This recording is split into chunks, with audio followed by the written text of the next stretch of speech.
Inanunsyo ng US National Security Council na patay na ang nawawalang Pinoy na tripulante ng barkong kinugkob ng grupong Houthi sa Greece. Pero wala pang kumpirmasyon kaugnay niyan ang Department of Foreign Affairs na magsasagawa pa ng search operations. Nakatutok si Mark Salazar. Ilang araw matapos ang pag-atake ng grupong Houthi sa MV Tutor sa Red Sea sa bahagi ng Greece noong June 12. Masaya nang nakauwi kahapon sa kanilang pamilya ang 21 crew ng barko. Ang ika-22 Filipino crew ng MV Tutor na nawala sa gitna ng terror attack, pinaghahanap pa rin hanggang ngayon. Ang sakit na sa dibdib na hihirapan na ako. Kung ano talaga, mahirap kumain, ang hirap matulog kasi lagi wala akong tigil sa pananalangin na makasurvive ang kapatid ko, pero sa nangyayari ang bagal-bagal nila. Kaya nga, nung naano ko ang news na ang 21 crew ay nasa Pilipinas na ang sama-sama ng loob ko. Na-rescue na sila, tapos yung kapatid ko doon parang wala pang ginagawa. Ayon kay US National Security Council spokesperson John Kirby, patay na aniya ang nawawalang tripulante. Balitang mahirap tanggapin ng pamilya.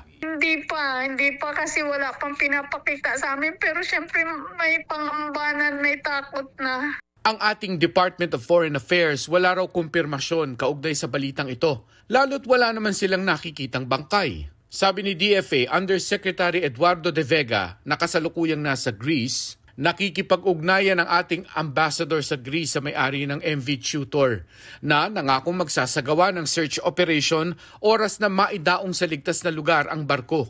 Sabi pa ni De Vega, hindi sila nawawalan ng pag-asa at patuloy na nakikipag-ugnayan sa pamilya ng nawawalang seafarer.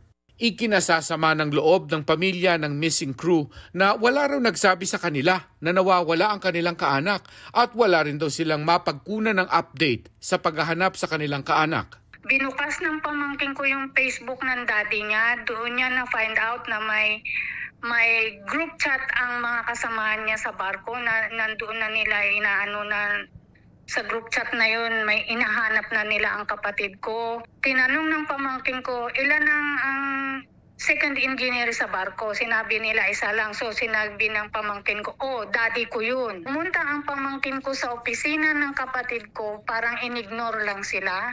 Ang unang ginawa sa kanila is pinapunta sa casualty. Tapos tinanong pa daw sila kung saan nila nalaman. So umuwi ang pamangkin ko. Sa OWA raw sumusubok ang pamilyang makakuha ng balita sa ginagawang search operation. Ayon kay OWA Administrator Arnel Ignacio, maghihintay sila ng gabay mula sa DFA para matiyak ang tulong na ipapaabot sa pamilya ng nawawalang tripulante. Pagdating doon sa details, hindi kami authorized for DFA matters eh. Kung ginagawa na namin, kung ano yung